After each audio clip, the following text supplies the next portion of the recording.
ilam kagagot na hoy ilam kakolintan sumpatin ay lapilo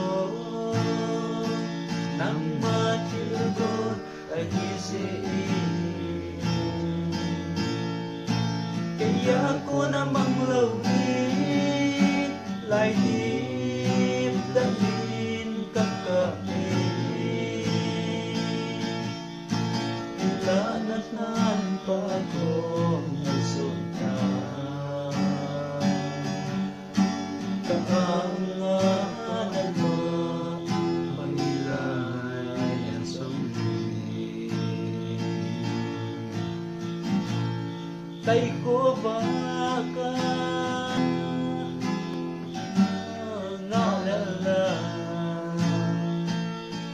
nalay til ka sumay mong su nasay chu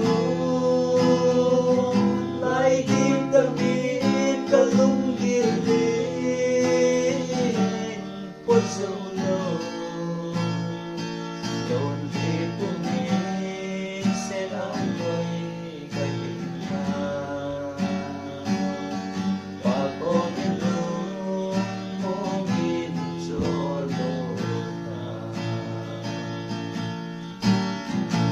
ilam kagagot na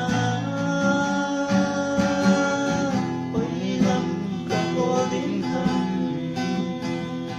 sumpatin ay lapilo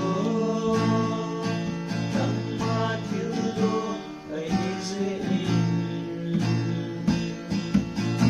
kaya ko namang lawit lahim dami kakain ilanatan pa mo